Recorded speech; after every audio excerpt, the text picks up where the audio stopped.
Hey folks, how you doing today? Yes, you are right. I am sporting new glasses. What about that, huh? All right. This is going to be another video by the Mean White Man. Even though I'm not really white, I don't consider myself white. Even the black gals that used to work for me in the kitchen didn't think I was white. So that's because I'm Italian and I love Motown. Best music ever made. The Temps. David Ruffin, baby. David Ruffin. Today we are going to talk about this.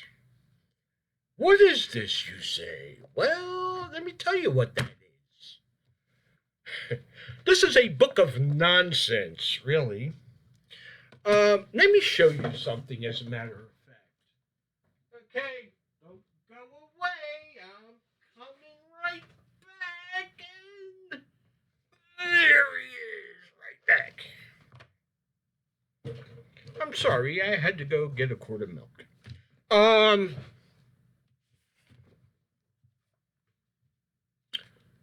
The same thing. This is the same as this. Okay? This is against white people. This was against Jewish people. And we know how that ended, don't we? I just got off the phone with my congressman's office, that wonderful representative, Donald Norcross, who can't be found. Doesn't answer me anymore. I invite the guy over for dinner. He doesn't show up. He doesn't like me. He calls me names, this guy. And I'm like, I'm beside myself. Hey, you're too close. Critical race theory. They want to teach this in schools. They probably, I don't know if they are, but I hear about it and I see YouTube videos from school board meetings where, parents have gotten up there and have complained about critical race theory being taught to their children, and have let the school boards know that they would appreciate it if they didn't teach that. But what has happened is that instead of the school boards listening to the parents and taking their considerations into, thought and thinking that, well, maybe they're right, No, that hasn't happened. Instead, they would shut the meetings down and arrest people. Kind of like what this guy did. You know who this guy is, for those of you that do not know anything about Mein Kampf? That name there is Adolf Hitler. Anybody remember him? Anybody? Anybody? Yes. See me after the show here. Adolf Hitler. He didn't like Jewish people, along with his pals, Heinrich Himmler, Joseph Goebbels, Hermann Goering. Although Hermann Goering, I kind of think he was in it just to wear the goofy uniforms, personally. This guy would make up medals. Like I got an idea for a great medal. He'd have somebody make it, put it on. Anyway, so this book, this piece of garbage, I could think of a lot of other uses for this paper than what is printed on it, and one of the uses could be used in the bathroom. And like I was starting off saying, I called my congressman, person, whatever. I don't know if he's non-binary, whatever the hell they're calling it nowadays. Who the hell knows and who cares, right? But he's a guy. Donald Norcross, that's his name. And I asked a very simple question. The question was simply this: does the congressman support this? And the guy, I really can't speak for the congressman. Okay, fine. You can't speak for the congressman. And I asked the gentleman, you're working for the Democratic Party, aren't you? And he said, yes, I am. And I said, was that a choice? He said, yes. Yeah. And I said, well, it seems to me that that party has embraced the critical race theory. Is that a fact? Well, it's kind of the same nonsense you see on TV when, they're questioning people that have been nominated for a particular office and they don't want to answer the question. So that's what I got. And I said, well, look, how is it possible that we have a representative that would align himself with a particular party that embraces this crap? And I went on to explain that, especially nowadays, it's 2021. Now, if it were Joe Biden, he'd probably say it's 1921. But anyway, it's 2021. The American Civil War ended in 1865. Hundreds of thousands of young white kids died to free the slaves. And that is taught in school. Well, at least it used to be taught in school. Like, we used to be able to pray in school, too,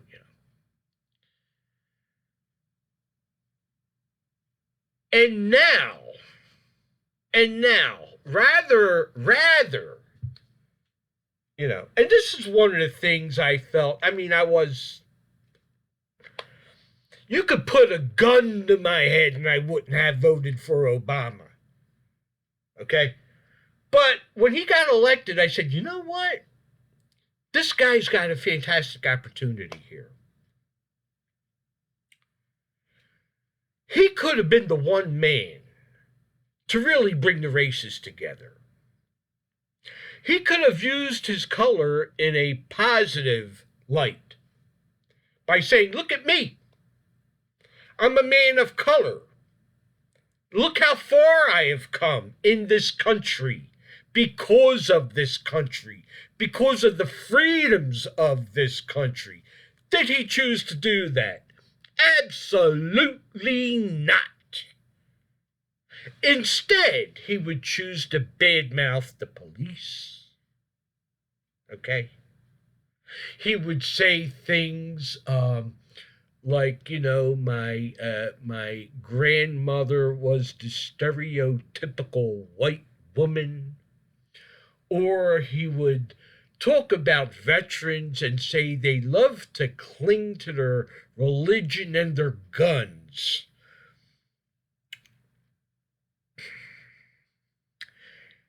And now we got a guy that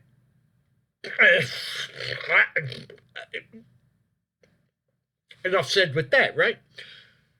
So we've got, Donald Norcross, my representative, who isn't going to answer me by, he's just not going to answer me. But he aligned himself with a particular party that believes in this crap. And you're saying, you know what, Joe? I never seen that book before. Who is it by? Well, it's by this gal, Robin DiAngelo, whom I know nothing about. Now, this was a New York Times bestseller, you know. But people in my congressman's office claim they have never heard of this book. How the hell is it I heard of it and they didn't? Just wondering. So, what I'm going to do for y'all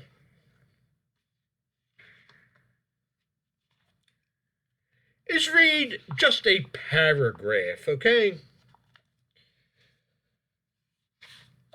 Whiteness, however, has remained consistent. In the equation of race, another metaphor for race beckons.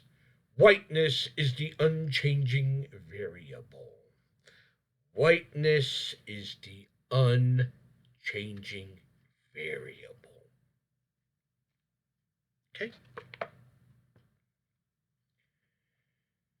Or, to shift metaphors, whiteness has been, to pinch Anne-Marie Baraka's resonant phrase, I'm not familiar with it, the changing same.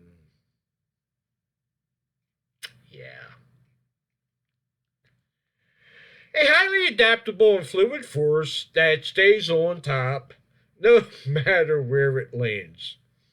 In a sense, whiteness is at once the means of dominance, the end to which dominance points, and the point of dominance to which, in its purest form, in its greatest fantasy, never ends. Whiteness will always be dominant. Make no mistake about that. That word dominant, you know, it brings back some bad memories. I worked in a kitchen, and they were, as one guy put it, they're going to change the culture here. The guy I went to culinary school with, I worked with for a while.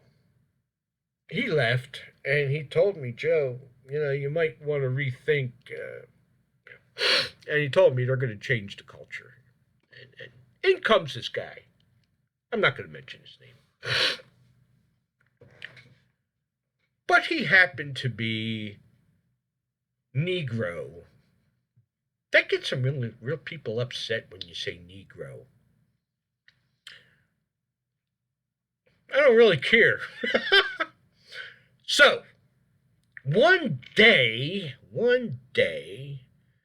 I was preparing dinner for 250 people by myself, you know. And I was doing something. I don't remember exactly what transpired, but this guy came by.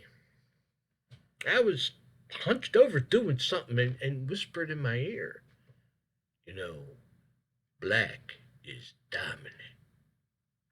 I think he really wanted me to hit him. Of course, he knew I was a hothead. Everybody in there knew I could go insane at it, you know, especially working in a kitchen. Yeah.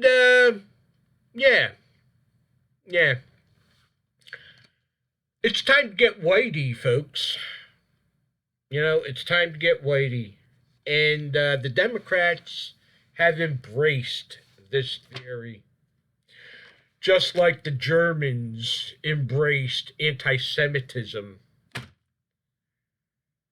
And we know how that ended. Didn't end well for the Jews anyway. Now, Do I see anything like that happening here? I will say it could.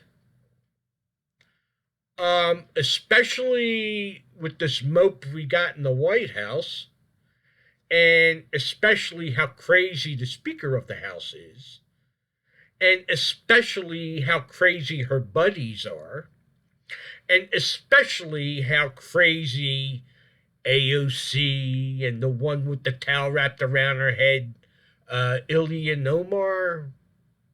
Omar Sharif. I don't know. I think it's Ilyan Omar, right? Am I right? These people would love to do that. Oh, you're a white Christian? Come with me, man. Were you at the Capitol on January 6th? And they'll use that, you know? You own a gun, you own a Bible, you know. Are you proud to be white? Oh.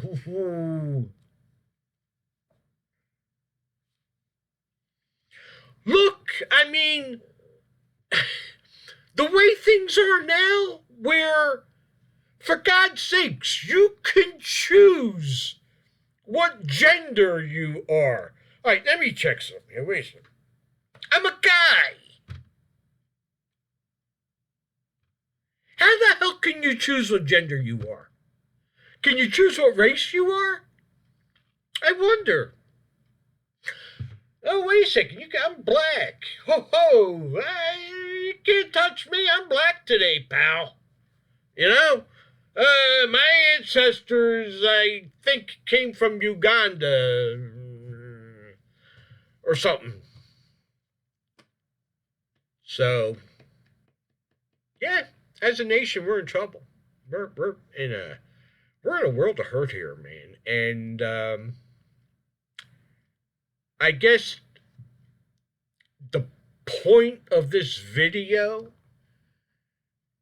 is to just put the information out there that do not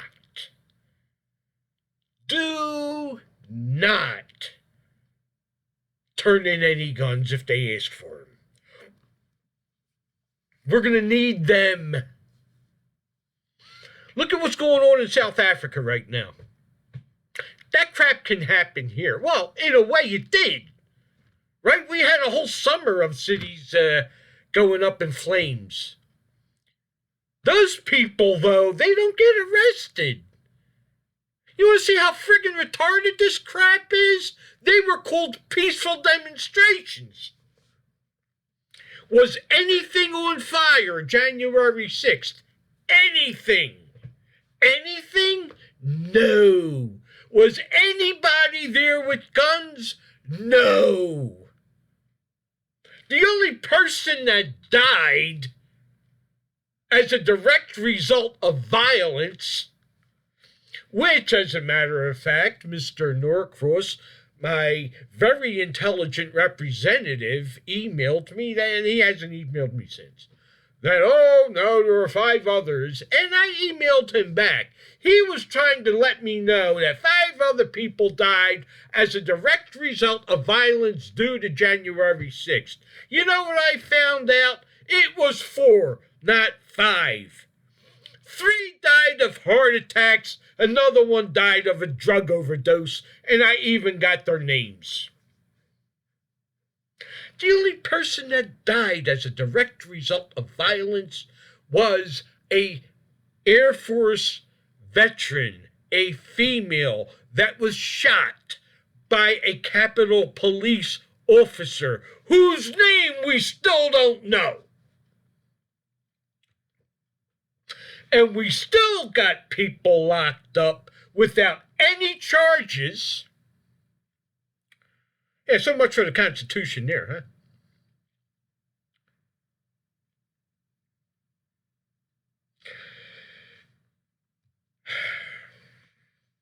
We're in trouble. We're in trouble. Do not turn your guns in. And if you can, stock up on ammunition. I seriously think somewhere down the line we are going to need it. You're going to need to defend yourself. Because they're coming for you. They're coming for you. Make no mistake about it. Guns, ammo, meds, water, alternate source of energy. Preferably, if it were me and I had to do it again, I would buy a Honda generator that runs off of propane, or actually it's a dual system. You can use gasoline or propane. I would go with the propane, okay? Because when the grid goes down, those pumps aren't going to work. Propane, that stuff will, you can have it in your house, well, outside of your house, and it'll be perfectly fine for years. Gas, the way it's being treated nowadays, it doesn't have a very long shelf life. So, yeah. All right. There you have it. That was about it. I just wanted to, share that with you. And actually, what brought this on was watching what's going on in South Africa. And I said, wow. I mean, they were showing aerial views of a bunch of these people ripping up a shopping mall or something. And I said, wow, that looks familiar. And, you remember what happened in Chicago and New York and Minnesota somewhere? What was it, Wisconsin or something? I don't know. And it can happen here. It can happen here. And you'll need to defend yourself. Okay? So with that, I am going to sign off. And thanks for spending this time with me in the Smoky Room. I appreciate that. And I hope you got something out of this, If you need something to get you upset, okay, and cause you to vomit, I would highly recommend this, okay? Really, it's a New York Times bestseller, believe it or not. So yeah, go out and get a copy and use it to clean yourself in the bathroom or something.